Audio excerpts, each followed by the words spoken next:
Welcome back to Andersen Acres. We're inside today because I want to talk about resource guarding. Because someone asked me, how do you stop them from resource guarding?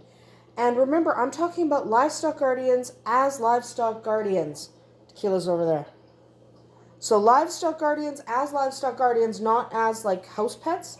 So here's the problem. Resource guarding is a big problem.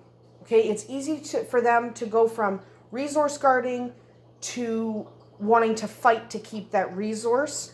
And look at the size of him, okay? He's 9 months old and he's 150 pounds. So he's going to mature around 170, 175. If he wants to hurt someone, that someone is getting hurt, okay? Resource guarding is a big problem.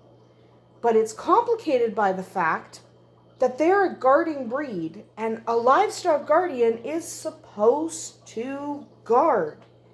So he is supposed to be outside looking after those goats and making sure no one gets those goats and guarding those goats and those chickens and that horse like they're a resource.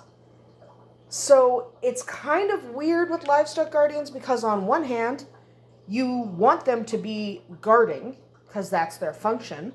On the other hand, you do not want them resource guarding. And resource guarding can be food, it can be toys, it can be people. So they're very protective of me, okay? Both Vodka and Kilo over there looking at me. Hi, baby. You're a good girl. So they are very protective of me. And it would be really easy for them to go to from protecting me, from protecting their mom, to actually hurting someone if they thought they should resource guard me. Okay, so there is a difference between actual resource guarding and being protective. And you want to encourage the protective thing, but you want to discourage resource guarding. So, whoops, I'm stepping on a shoe. So real resource guarding starts with food. Okay, and you'll see we have bowls full of food and nobody is guarding anything. We have Vodka sleeping. Tequila is now behind me laying by the door because she wants to go back outside. We will. I'm just filming Vodka and he's sleeping.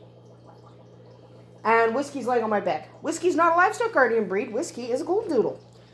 We have full bowls. Forgive the hair on the floor.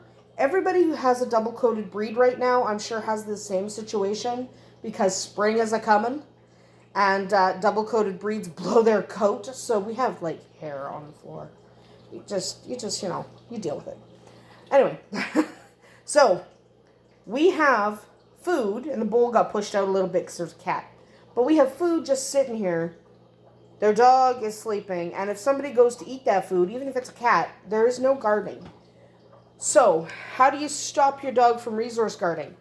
That's actually kind of not something I do, and it's one of the reasons I start with puppies.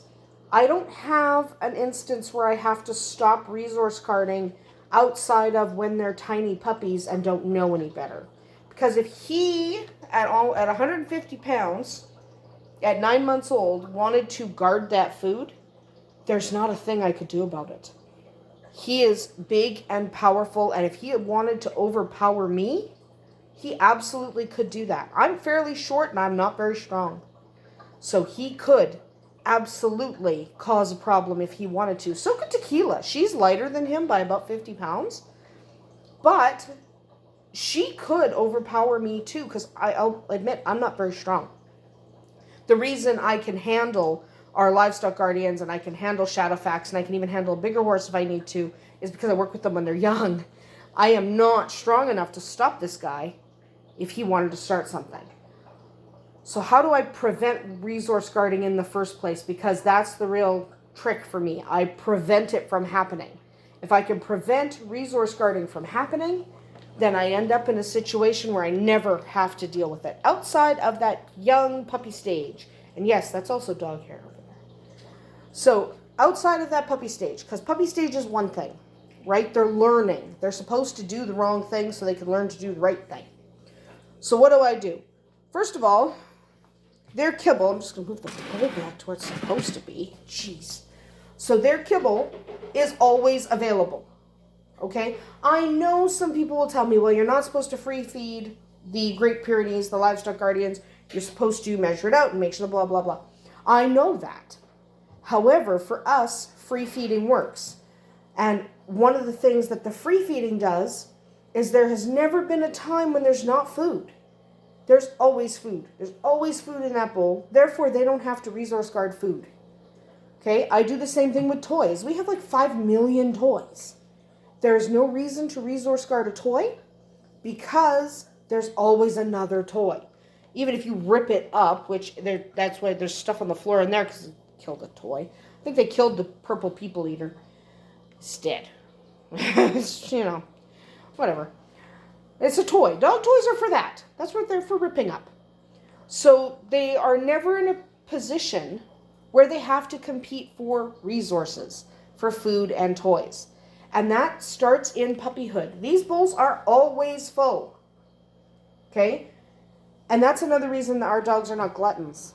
Is there's always food. They don't have to scarf it all now. They can eat whenever they choose. They're hungry. They go eat. Okay? This is what works for us. I'm not saying that you absolutely have to free feed. A lot of dogs you can't. Okay, if your dog is a glutton and won't stop eating, my sister has a King Charles Spaniel and she won't stop eating. If you put this much food, that Spaniel will eat and eat and eat until this is all gone.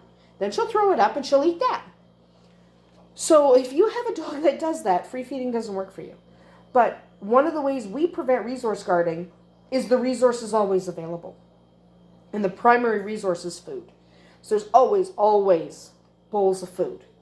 Okay, they never are in a position where they need to worry about where their next meal is coming from, how much food they're going to get. I also don't do a lot of people advocate for putting their daily ration in a treat pouch and feeding them that way. I don't do that either because I don't want them to ever think food is something that they have to guard. Because resource guarding typically starts with food. Okay, that's the first thing they guard. And then they realize, if I react this way and protect my food this way, I win. So maybe I'll do it with toys. Maybe I'll do it with people. Generally, if you can stop it in puppyhood before it develops with food, you're almost free and clear for most dogs. Some dogs are more likely to resource guard than others, but these guys don't resource guard at all because they don't have anything to resource guard. Like, why would they guard this? It's full of food, right? It's full of food. This is more food than they're going to eat today, but I like to keep them full. Just because, what if somebody gets really hungry, right? They're not hungry, obviously. Obviously, this guy's kind of chonky. He's not fat. He's just, Great Pyrenees are a chonky breed. And Tequila has a little bit of shepherd in her, so she has a little bit more streamlined body. He doesn't. He's full-blown Great Pyrenees. There's nothing streamlined about him. He's chonky. That's normal. He's supposed to be this chonky. He's a big boy. Look at that. He's not fat. He's just a big boy. So when I'm asked about what do you do to deal with resource guarding, the thing is I don't deal with resource guarding. I do not do that. I start out like this, right? There's food everywhere. You always get to eat. No big deal. You don't have to guard your food because there's no reason to. Okay? They're always going to have food available. And because they're always going to have food available, there's nothing to protect. They don't have to worry about guarding their food. Instead, they can worry about guarding their chickens and guarding their sheep. And they don't have to worry about resource guarding food. Because there's definitely a difference between resource guarding your food and protecting your chickens from a coyote. Okay? It is so important to stop it before it starts. I am not the person to ask if you have a dog that's already resource guarding. Because I've never dealt with resource guarding, I instead stop it before it starts. So if you have a dog that's resource guarding and you don't know what to do with it, I really recommend you contact an experienced trainer who has dealt with resource guarding. Okay, because resource guarding can be dangerous, especially if you're dealing with really powerful dogs. It's one thing if it's a King Charles Spaniel and they're small and you could just pick them up and move them away from the food. It's another thing entirely when you're dealing with a livestock guardian that is 150 plus pounds. They're very difficult to control if you didn't start out properly. So if you are in a position where your livestock guardian is resource guarding the food and it's escalating and you're running into a real problem, please contact an experienced trainer. It will absolutely help. Okay? There are some things, if you don't know what to do, you could actually be putting yourself or someone else in danger, especially with dogs this big. Okay? Like, he's huge. So if you don't know what to do, get an experienced trainer. The only advice I can give you is if you're starting with a puppy, stop the resource guarding before it even starts. There's no sense in resource guarding because resource is there. It's free. It's available for everyone. That's how we stop resource guarding. We don't ever let it start because there's nothing to guard. But you may be in a position where you're past that. Hi, Tequila. You might be in a position where you are past that. And if you are past that and you don't know what to do to stop your dog from resource guarding, you definitely want to contact an experienced trainer because they can help you. Look for someone who has worked with livestock guardians in the past and has dealt with guarding behavior and absolutely knows how to tackle true resource guarding so that nobody gets hurt. That is all the advice I have on resource guarding because it is not my specialty. That's it for us here today at Andersen Acres. We'll see you tomorrow.